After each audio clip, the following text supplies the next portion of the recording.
오늘 우리가 요한복음 1장 1절부터 14절까지 말씀을 읽었고요. 설교의 제목은 여기 계셨던 예수님은 하나님이시다 라는 제목입니다. 여기 계셨던 예수님은 하나님이시다 라고 제목을 정했고요. 사실은 니케아의 그 신앙 고백 중에서 오늘은 조금 뭐라 그래야 되나요? 아주 유명한 단어 하나를 같이 생각해 보려고 합니다. 우리가 알고 있는 사도신경에는 없어요. 사도신경 보면 예수님을 고백할 때 어떻게 얘기하죠? 여러분들 사도신경 앞에 보면 돼 있죠. 전능하사 천지를 만드신 하나님 아버지를 내가 믿고요. 그 다음 믿는 게 그 외아들 우리 주 예수 그리스도를 믿어요. 성령으로 잉태하셨고 동정녀 마리아에게 나셨고 고난 받으신 거 부활하신 이야기가 쭉 나옵니다.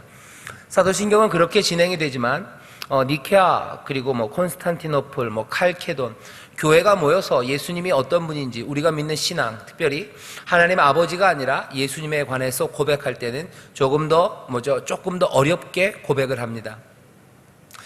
그렇다고 오늘 이야기가 너무 어려운 이야기를 할 거는 아니에요. 그 중에 한 문구, 여러분들이 많이 들어봤던 이야기 하나를 설명하려고 합니다.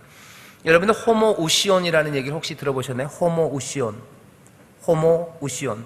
앞에 있는 호모가요, 조금 요즘 호모 그러면 좀 이상하죠? 잘 안 쓰는 말인데, 이게 호모포비아, 그래서 호모라는 말을 사람들이 두려워합니다, 요즘. 왜냐하면 동성애 이런 거 많기 때문에. 호모라는 말은 동일하다는 거예요. 같은 거예요. 그러니까 동성애, 그죠? 같은 성이 뭔가 사랑을 할 때, 그때 호모라는 말을 씁니다. 호모예요. 같아요. 우시온 그러면요, 이건 본질이에요. 번역을 그냥 동일 본질 이렇게 합니다. 호모, 우시온. 그게 사격이기 때문에 그렇게 되는 건데, 본질이 같으셔요. 누구와? 아버지와. 아버지는 누구냐면 하늘 아버지십니다. 우리가 알고 있는 구약에서 여호와라고 자기를 계시하셨던, 사람들이 그냥 한 분 하나님, 구원이 그분에게 있다고 우리가 믿었던 그 하나님, 계속해서 하나님은 한 분이시다라고 했던 바로 그 하나님, 아버지라는 이름으로 불려지는 그 하나님과 호모우시온이에요. 그 하나님 아버지와 동일 본질이시다라고 니케아는 고백을 합니다. 이 고백은 변한 적이 없어요. 니케아에서, 그 이후에 있었던 콘스탄티노플에서, 그 이후에 있는 칼케돈에서, 그리고 지금까지 우리가 고백하는 고백입니다. 사도신경에는 나타나지 않아요. 사도신경에는 흔적만 남아 있습니다. 뭐라고? 외아들이라는 말이에요. 외아들. 보통 아들은 아버지와 본질에 있어서 같아요. 뭔가 분명히 차이는 있습니다. 아버지와 아들이, 그죠? 뭐가 좀 다르죠. 하지만 본질에 있어서 같은 것처럼 이라고 억지로 생각은 할 수는 있어요. 하지만 사도신경에서는 그렇게 구체적으로 밝히지는 않은 내용입니다. 오늘 이 저녁에 우리가 사도신경에는 없지만 호모우시온이라는 그 이야기를 서로 나누려고 해요. 왜 갑자기 우리가 호모우시온이라는 그 헬라 이야기를, 헬라어를 우리가 공부해야 합니까? 꼭 그래야 될 필요 있습니까? 하는 반론이 있어요. 그리고 이 반론은 어떻게 보면 헬라어를 모르는 사람이 했던 반론은 아닙니다. 한 200년쯤 된 것 같아요. 하르낙이라는 사람이 있었습니다. 200년이 제일 안 됐겠네요. 19세기 말, 20세기 초 하르낙이라는 독일 신학자가 있었는데요. 그 사람이 굉장히 큰 영향을 끼쳤어요. 그 중에 하나가 뭐냐면, 우리가 믿는 예수 그리스도, 우리가 아는 예수님은 히브리 사람이에요. 그 사람은 팔레스타인을 걸으셨던 그분이에요. 하지만 예수님의 그 가르침을 사람들이 헬라화했답니다. 헬라화했다는 건 무슨 뜻이냐면요, 그리스 철학들, 그리스에서 가져왔던 여러 가지 무슨 복잡한 개념들, 철학적인 개념들로 예수님을 설명하려고 했다는 거예요. 그냥 말 자체가, 예수님은 아람어로 말씀하셨는데 성경 자체가 뭘로 쓰여졌어요? 헬라어로 쓰여졌어요. 예수님의 말씀이 헬라어로 전해지고 예수님의 사상이 헬라어로 쓰여지는 바로 그 순간, 예수님의 아주 원초적인 그리고 아주 거칠고 어쩌면 삶을 도전하는 그 이야기들은 아주 세련된 말들로, 개념적인 것들로 변화되었다는 거예요. 하르낙이 그래서 말하는 건 이런 겁니다. 결국 신약 성경을 통해서 우리가 발견하고 여기서 깨달으려는 것은 예수님이 우리에게 가르치신 것, 그것과는 거리가 멀다는 이야기를 합니다. 그 이야기가 굉장히 큰 영향을 끼쳤어요. 그리고 나서 모든 신학자들이 했던 일들은, 근 100년이 넘게 150년 동안 사람들이 계속해서 해온 일은, 여기 있는 성경, 특별히 신약 성경에 있는 여러 가지 개념들은 다 지워버리고 훨씬 더 원초적이고 뭔가 좀 거칠고 예수님의 무슨 살이 피가 튀는 그런 이야기들을 찾으려고 애를 씁니다. 헬라화되고 철학화된 신학들을 제거하려는 그 시도들을 많은 신학자들이 했습니다. 그런 분위기이기 때문에요. 교회에서 뭐 니케아를 가르치고 뭐 호모우시온 이런 거 이야기하는 건 뭐예요? 좀 덜 떨어진 게 돼요. 덜 떨어진 게 아니라 유행에 따르지 못하는 방식이 되어버린 지가 사실은 오래됐습니다. 여러분들이 호모우시온이라는 얘기를 그래서 들어보지 못한 게 충분히 이해가 됩니다. 하지만 호모우시온이라는 걸 다시 말씀드릴게요. 교회가 고백한 거예요. 교회라는 실체가 하나님을 고백할 때 호모우시온이라는 이야기를 사용한 건요, 철학적인 개념들을 끌어다가 온 건 맞아요. 하지만 철학적인 개념을 설명하기 위해서 철학적인 개념을 가져온 게 아닙니다. 성경에 나타나는 이 말씀들을 설명하기 위해서요, 호모우시온이 왜 필요한지 여러분들에게 말씀을 드릴게요.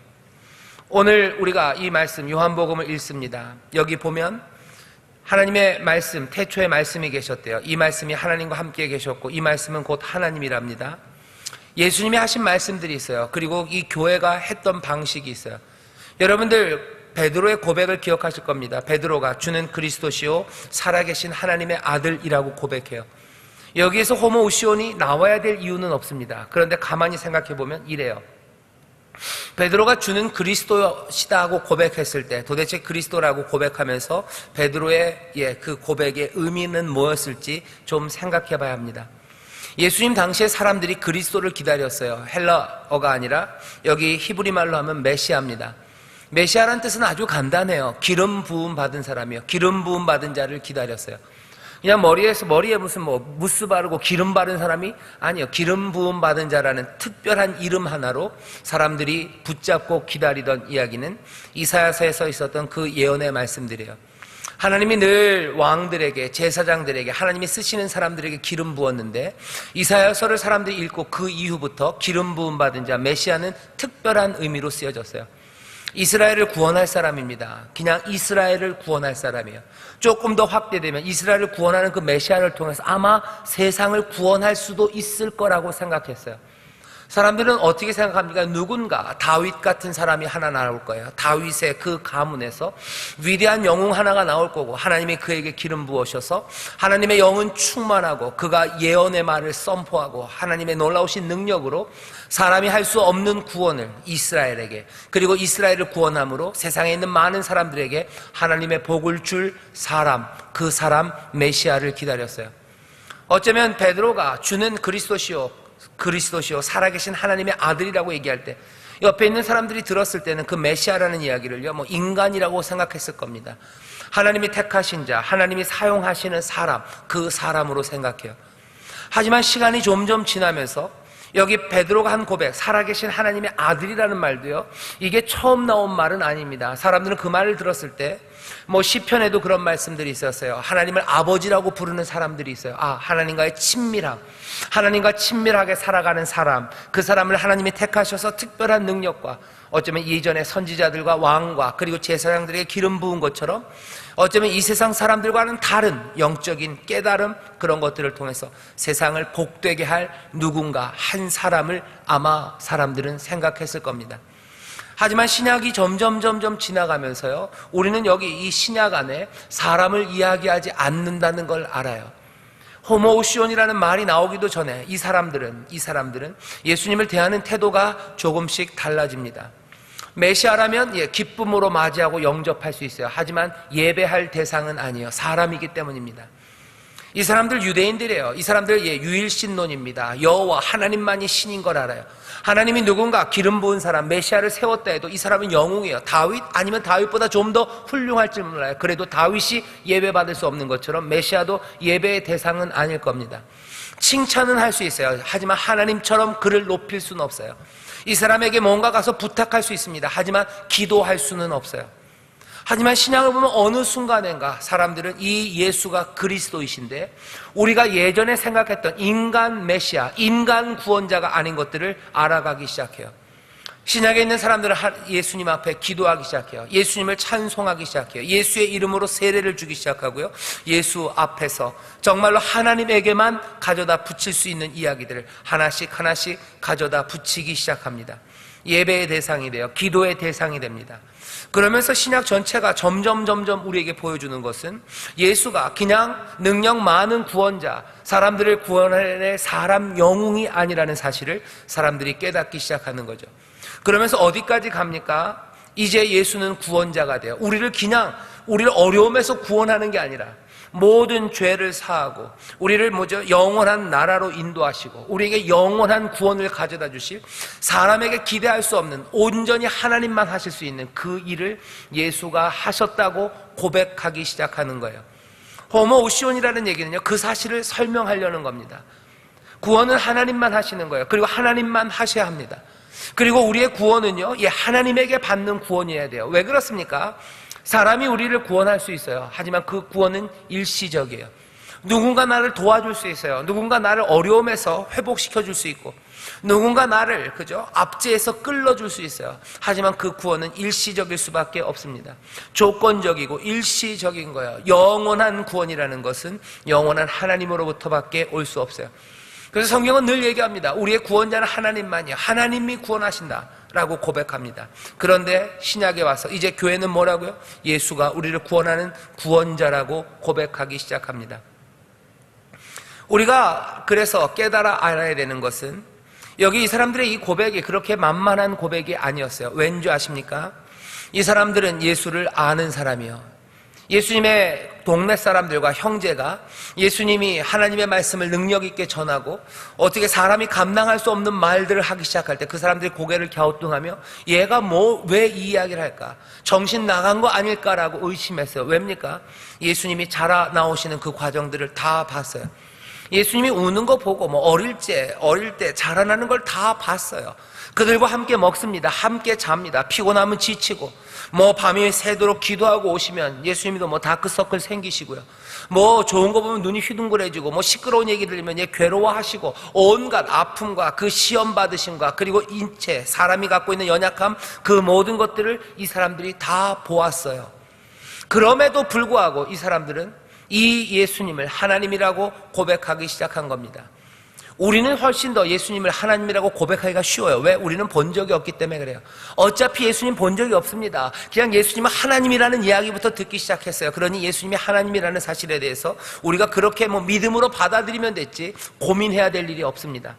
하지만 처음 교회는 예수님이 인간이라는 사실에 대해서는 의심하지 않습니다. 하지만 고개를 갸우뚱하게 하고 받아들이기 어려운 것은 예수님이 하나님이라는 사실이에요. 그래서 처음 교회는 늘 예수님의 신성에 대해서 의심해요. 그때 나왔던 사람이 아리안들입니다. 아리우스, 아리안들. 그 사람들은 묻는 거죠. 지난주에도 말씀드렸지만 예수는 신인 거 맞는 것 같아요. 왜? 우리 아빠가, 우리 할아버지가 예수님에게 기도하고 예수님을 예배했던 거 우리도 기억해요. 우리와 같은 인간은 아닐 거예요. 하지만 그럼에도 불구하고 이 예수님은 하나님은 아닐 거라는 거죠. 약간은 모자랄 것 같다고 생각하는 겁니다. 작은 신일 거라고 생각해요. 그래도 충분히 구원할 수 있어요. 왜? 메시아는 사람도 메시아가 될 수 있는데, 그렇게 훌륭하신 분, 그렇게 훌륭하신 하나님보다 조금 못하지만 우리보다는 뛰어나신 그분이 우리를 구원하신다는 거 우리는 받아들일 수 있다고. 그리고 성경에 있는 많은 말들을 종합할 때 그렇게 이해하는 게 더 올바른 것 같다고 아리안들이 얘기합니다. 하지만 교회는 그것들 받아들일 수 없어요. 안 된다고 얘기합니다. 왜요? 우리의 구원이 하나님께로부터 온 것이 아니면 우리의 구원은 늘 잠시적이고 일시적입니다. 그것들은 보장 안 돼요. 왜? 그거보다 더 높으신 이의 뜻이 뭔가 바뀌기 시작하면 레서가, 그거보다 작은 신이 만들었던 구원은 그 근거를 그리고 그 효과를 잃어버릴 수 있기 때문입니다. 그럴 수 없어요. 우리가 왜 그래야 되는지 모르겠대요. 예수가 하나님이심이 분명한데 왜 우리가 그렇게 낮은 하나님 예수를 그 자리에다 놔야 되냐고 교회는 거기에 대해서 거부합니다. 그래서 고백하는 거예요. 예수님은 아버지와 호모우시온, 동일 본질이셔요. 똑같으셔요. 절대로 낮지 않아요. 그래야 우리의 구원은 확증됩니다. 우리가 받은 구원은 그래서 확증돼요. 여기까지는 좋습니다. 호모우시온 좋아요. 말씀이 육신이 되어 우리 가운데 거하시는 거, 그 아버지의 영광이 거기 있다는 고백 맞아요. 그런데 문제가 생깁니다. 무슨 문제가 생기냐면 이런 문제예요. 하나님의 아들이신 예수 그리스도의 그 신성을 교회가 고백해요. 예수님은 하나님이시다, 하나님이시다. 그것으로 싸웁니다. 왜? 예수님의 신성을 건드리려는 시도들이 많고 예수님의 신성이 건드려지면 우리의 구원이 흔들리기 때문에 교회는 그것들을 지켜내야만 합니다. 그래서 계속해서 강조되는 건 뭐예요? 예수님의 신성이었어요. 여기 니케아도 마찬가지입니다. 예수님의 신성에 대해서 계속 강조해요. 빛에서 나온 빛, 참 하나님에서 나온 참 하나님, 그리고 하나님과 동일 본질이신 분, 호모우시온 토 파트리, 그래가지고 아버지와 동일 본질이시다라고 고백해요. 그런데 그 신성을 강조하다 보면 어떻게 됩니까? 인성, 예수님의 인성에 대해서 조금씩 강조하는 바가 줄어들기 시작해요. 그래서 예수님이 인간이시다, 예수님이 참 사람으로 오셨다는 사실을 우리가 어느샌가 조금씩 잊어버려요. 시험 문제를 내면 쓸 수 있어요. 하지만 그것이 우리의 예배에서, 그리고 우리의 말씀을 순종하는 그 태도에서, 우리의 기도에서 예수님의 인성, 그 부분이 빠지기 시작하면서 우리가 가졌던 예수님에 대한 이해, 그리고 우리가 가지고 있는 예배, 기도, 우리의 모든 신앙생활에 대한 이해가 조금씩 흔들려 갑니다. 적어도 신약 성경이 우리에게 가르치는 그 가르침을 이해하기 어렵고 그렇게 실천하지 못하게 됩니다. 무슨 얘기인지 잘 모르시겠죠? 제가 설명을 드립니다. 예수님께서 인성을 가졌다는 게 점점 강조되지 않아요. 그러면 어떻게 됩니까? 예수님은 우리의 기도와 예배의 대상이 될 뿐이에요. 왜? 예수님은 하나님인 것만 보여요. 예수님을 높입니다. 예수님을 찬송합니다. 예수님께 기도합니다. 그죠? 그리고 예수님을 예배해요. 하지만 우리 성경을 가만히 잘 신약 성경을 보면요, 예수님은 예배 받으시고 기도 받으시기에 합당하신 분일 뿐만 아니라 예수님은 뭐 하시는 분이요? 기도하시는 분입니다. 여러분 당장 이상하죠? 그죠? 예수님은 기도하시는 거예요. 그래, 예수님이 육신이 되어 이 땅에 거하실 땐 기도하셨겠지. 아니요, 히브리서 뭐예요? 하늘에 가셔서도 이 예수님은 기도하십니다. 그래, 예수님이 이 땅에서 있을 때는 인성으로 계셨지만, 인간으로 계셨지만 이제 하늘나라 갔으면 인간을 다 벗으셨겠지. 아니요, 그렇게 가르친 적이 없습니다. 교회는, 예수님은, 우리가 사랑하고 우리가 고백하는 우리 주님은 뭐로 표현돼요? 참 하나님이시고 참 인간이셔요. 언제까지? 영원입니다. 앞으로도 예수님은 육체의 몸을 가지고 계실 거예요. 맞습니다. 그게 교회가 고백하는 바예요. 사람들은 얘기하죠. 예수님은 영으로 계실 거예요. 아니요, 영으로 계시지 않습니다. 성경에서 언제 그런 적이 있어요? 그런 얘기 없어요. 구름 타고 올라가신 그대로 올 겁니다. 올라가시면서 부활하시고 이 땅에 40일 계시면서 그 몸은 부활하셔서 새롭게 입은 몸이에요. 이전 몸과는 다른 건 맞습니다. 하지만 여전히 몸입니다. 몸을 가지고 계셔요. 온전한 사람으로 계셔요. 함께 먹으시며 거니셨어요. 40일을 계시다가 구름으로 올라가면서 번데기가 벗듯이, 매미가 허물 벗듯이 그냥 싹 벗으시고 영으로 씩 올라가셨어요? 아니요, 모든 사람들이 다 보았다고 그랬어요. 누가는 아주 노골적으로 얘기합니다. 우리가 다 보았어요. 육체를 가지신 그분이. 하늘의 천사는 뭐라고요? 너희가 본 그대로 올 거래요. 본 그대로는 그냥 장엄한 구름만은 아닙니다. 사실 장엄한 구름보다 훨씬 더 장엄하게 올 겁니다. 나중에 바울이 그러죠. 천사장의 나팔소리 온 세상을 울리면서 올 거예요. 올라가실 때보다 훨씬 더 크고 놀랍게 오실 겁니다. 그럼 뭐가 본 그대로입니까? 그 몸 그대로 가셔서 그 몸 그대로 오시겠다는 거예요. 갑자기 여러분들 여기 우리 교회가 제대로 된 교회인 줄 알았는데 이거 이단인 것 같다 생각하셔요? 이단 아닙니다. 이단 아닙니다. 그래서 제가 니케아 얘기하는 거예요. 교회는 그렇게 고백해 왔어요. 들어본 적 없다고요? 그럼 오늘 들으시는 거예요. 우리가 호모우시온 얘기를 하는 이유는 그런 이야기입니다. 니케아는 거기까지만 얘기했어요. 하지만 조금 시간이 지나서 한 100년쯤 지나서 칼케돈이라고, 거기 보면 이 호모우시온 토 파트리, 아버지와 동일 본질이시다는 거 그 뒤에 조금 더 설명을 합니다. 신성에 있어서는 아버지와 동일 본질이시고 인성에 있어서는 우리와 동일 본질이시다라고 돼 있어요. 하나님과 동일 본질이셔요. 본질이 같아요. 그리고 또 뭐요? 인성에 있어서는 우리와 동일 본질이셔요. 이 신성과 인성은 예수 안에서 분리되지 않는다고 고백해요. 분리되지 않습니다. 그리고 섞이지도 않아요. 계속해서 신비하게 계속해서 이 아들, 이 하나님의 아들, 이 예수는 신성과 인성을 온전히 가지고 계셔요. 인성의 본질은 뭡니까? 본질 중에 하나는 아마 이 몸일 겁니다. 예수님 몸을 가지고 계셔요. 영원토록? 영원토록 그 몸을 가지고 계실 겁니다. 아이고, 하나님은 영이시라 영으로 될 줄 알았는데 하나님은 영이셔요. 영이신 그분이 인생이 되셨다고, 육신이 되셨다고 우리는 고백하는 거고, 그 신비 가운데 그 신비는 영원한 신비로 있을 거예요. 아이고, 예수님 참 안 되셨네. 그 영인 분이 육신을 가지셔서 안 되셨네. 만약에 그렇게 생각한다면 여러분들 생각에 뭐가 있는가요? 육신은 영보다 못하다는 생각이 있는 거예요. 그 생각은 교회 안에서 정죄된 생각입니다. 육신이 몸보다 못하다고요? 그건 그노시즘이에요. 그거는 아니에요. 분명히 구별됩니다. 다른 건 사실이에요. 하지만 그거 악하지 않아요. 하나님께서 세상을 만드시고 뭐라 그러셨어요? 보기 좋다 그러셨어요. 참 못났다 그러지 않으셨어요. 세상을 만들고 참 이렇게 하찮은 것들을 만들었네 하지 않으셨어요. 하나님 좋아하십니다. 기뻐하십니다. 우리가 영이 있으면 우리가 영적인 존재 맞아요. 하지만 우리가 육적인 것도 맞아요. 영육을 나눠서 영은 좋고 육은 나쁘다 그렇게 얘기할 거 아니에요. 예수님이 육신을 입으셨다는 거, 우리를 사랑하셔서 존재의 변화가 있는 것 맞습니다. 그것들이 분명히 낮아진 건 맞아요. 종의 형체를 가진 건 맞아요. 하지만 예수님께서 육신을 가졌다 해서 그것 자체가 크게 심각하게 악한 것 아니면 못난 것 그렇게 된 거 아닙니다. 우리는 뭐라고 고백해요? 예수님은 참 하나님이시고 참 인간이셔요. 예수님은 그렇게 본대로 가셨다가 그렇게 오실 겁니다. 이걸 설명하려면 어떻게 해야 돼요? 호모우시온 토파트리, 아버지와 동일 본질이시고 우리와 동일 본질이라고 말해야 되는 거예요. 이 말이 확인되지 않으면 우리는 예수님에 대해서 오해해요. 뭐라고? 예수님이 영으로 지금 계시다고 얘기해요. 그 밑에 깔려있는 생각은 뭐예요? 영은 좋고 육은 나쁜 게 돼버리는 거예요. 그 생각이 얼마나 많은 혼란들, 신앙을 만들어낸지 아십니까? 우리 가운데 있는 육체에 있는 것들은 다 나쁜 게 돼버려요. 그리고 육체에 따라 살아가는 것들이 그게 별거 아닌 것 돼버립니다. 그러니 마음대로 그냥 할 수 있어요. 이 땅에 있는 것들은 마음대로 할 수 있어요. 그냥 별것 아닌 것들이기 때문에 그래요. 하나님이 만드신 것들 그거 무시합니다. 내 유익을 위해서는 그냥 짓밟아도 되는 것들이에요. 모든 육체들이 다 그래요. 사람들의 몸을 내 유익을 위해서 마음대로 쓸 수 있어요. 왜? 원래 육체는 별것 아니기 때문에 그래요. 별 가치 없는 거기 때문에 그래요.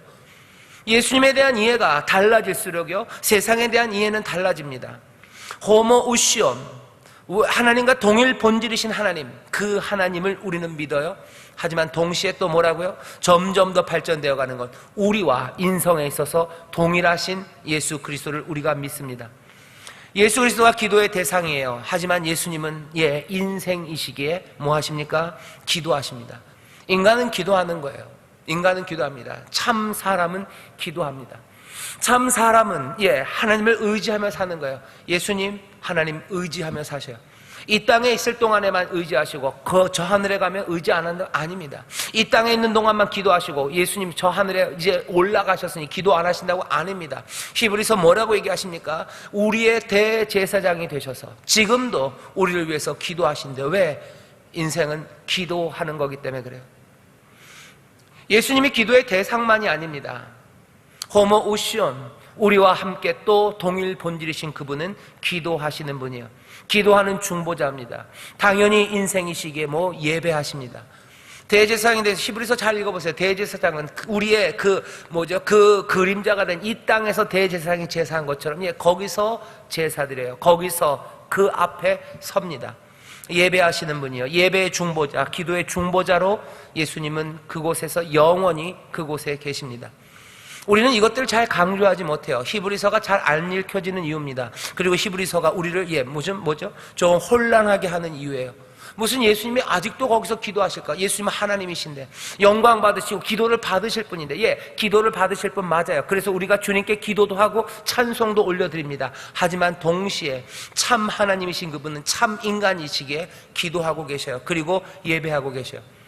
이게 우리를 그냥 곤란하게 무슨 수수께끼 앞에, 그죠? 우리를 혼돈 앞에 내놓는 건 아닙니다. 이게 의미하는 바는 뭔지 아십니까?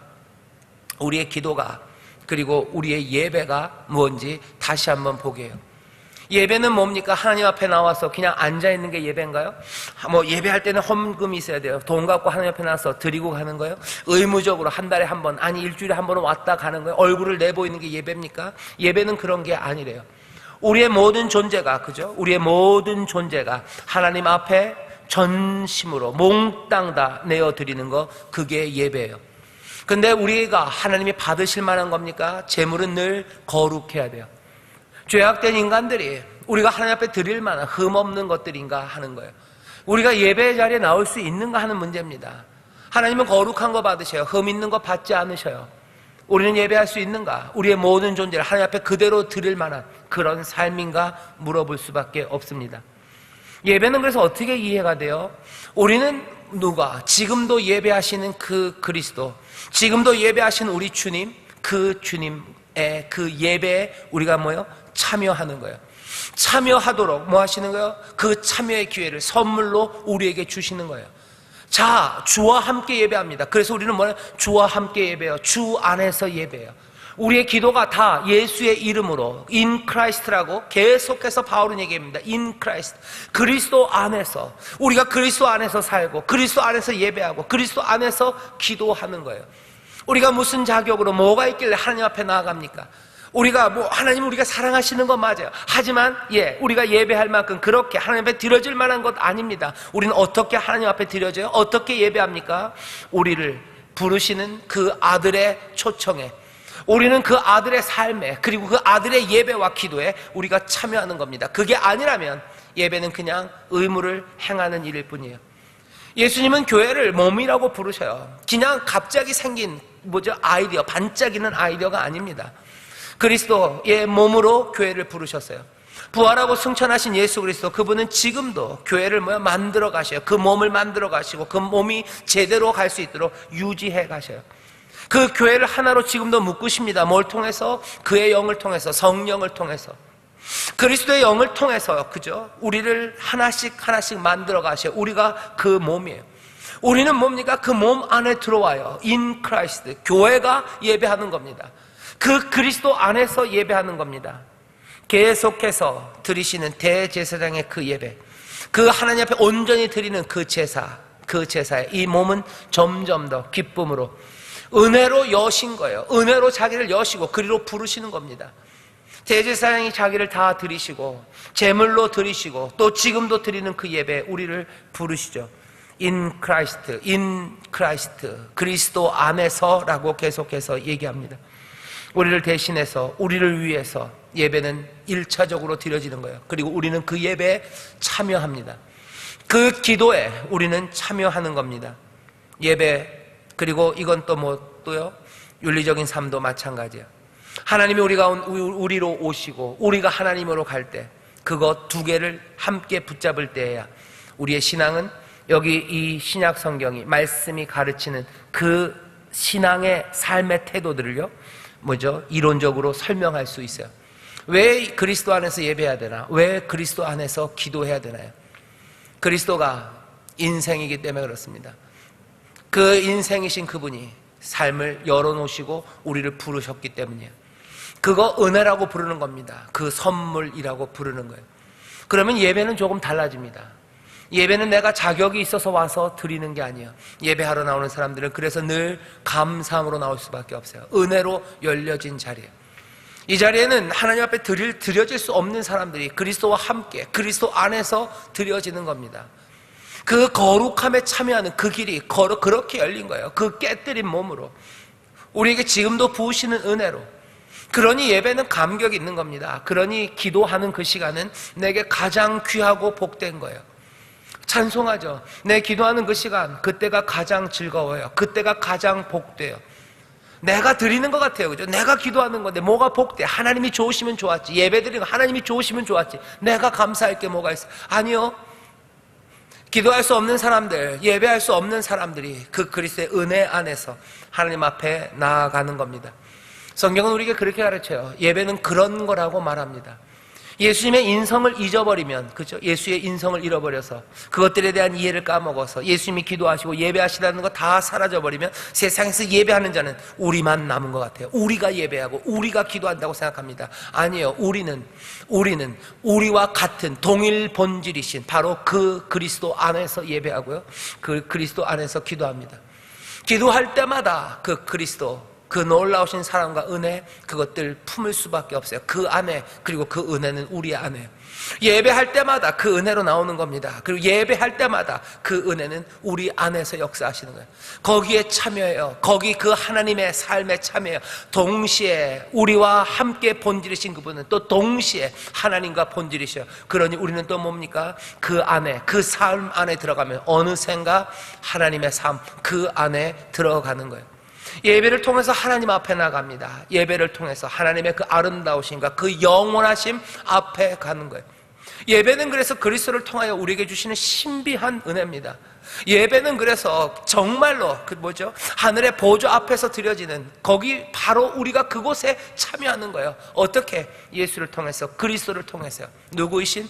하나님과 동일 본질이시고 우리와 동일 본질이신 예수를 통해서요.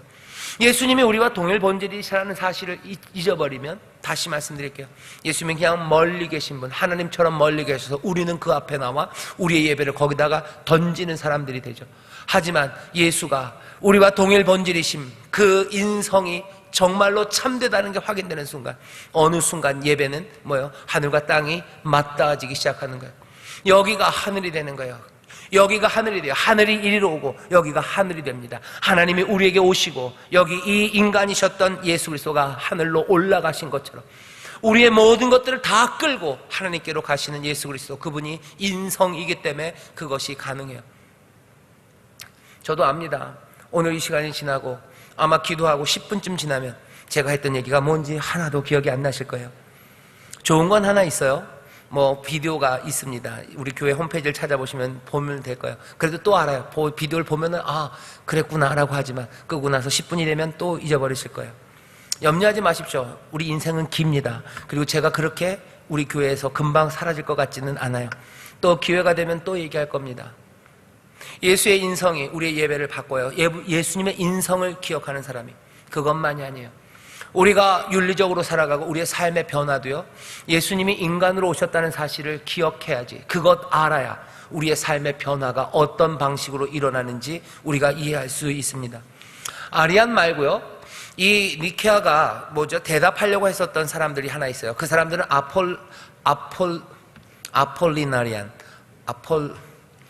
아폴리나리안이에요. 아폴리나리아니즘이라는 사람들입니다. 이 사람들도 비슷해요. 예수님의 신성과 인성 두 개를 다 붙잡지를 못해요. 이 사람들이 문제를 해결하려는 방식은 이런 거였어요. 말씀을 읽어보니까 이렇게 이해해야지 될 것 같아요. 뭐냐면 영원한 말씀이신 그 로고스가 어떻게 와야 돼요? 예수라는 그 인간의 영혼 내지는 그 생각하는 거기를요 채워 넣는 거예요. 그래야지 될 것 같아요. 그래야 예수님의 이 위대한 삶이 설명이 될 것 같아요. 시험을 받으시나, 죄를 짓지 않는 그것들, 그 영원한 것들을 깨닫는 것, 이건 사람이 할 수 없는 일이라고 생각하는 거예요. 그래서 어떻게 생각해요?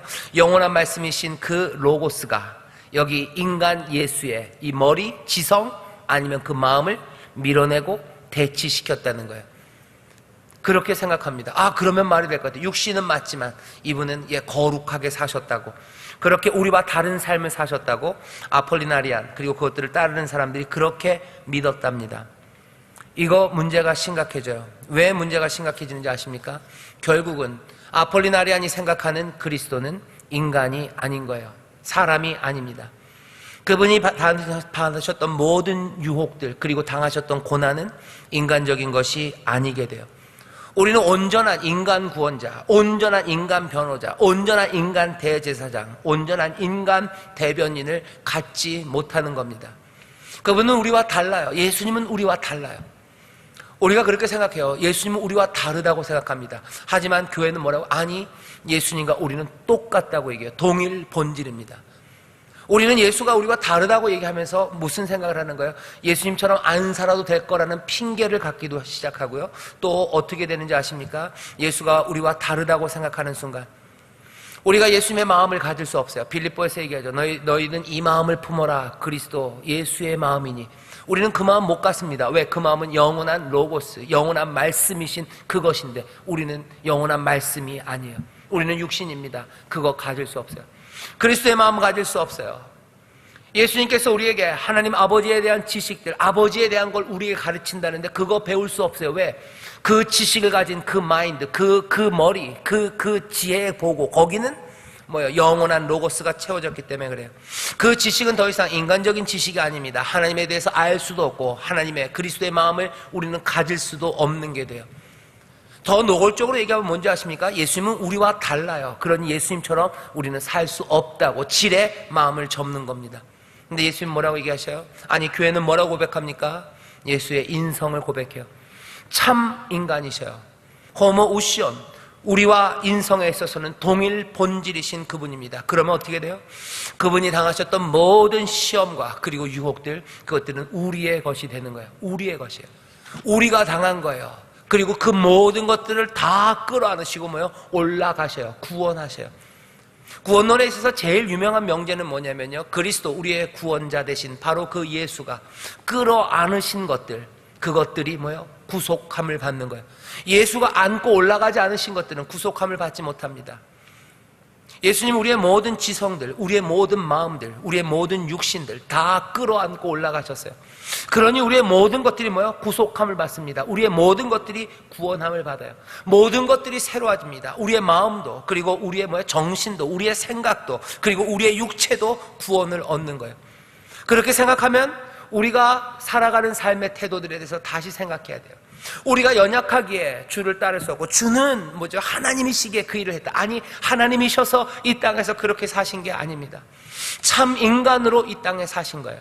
아이고, 사람은 다 유혹받고 죄를 지어야 되는 거 아닙니까? 아니, 참 인간이 그래야 되는 건 아닙니다. 참 인간이 그래야 되는 거 아니에요. 참 인간, 동일 본질이 보여주셨어요. 우리와 같은 본질을 가진 분이 보이셨어요.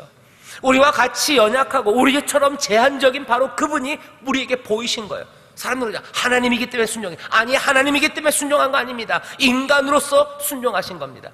참 신이시고 참 하나님이셔요. 그게 교회가 얘기하는 거예요.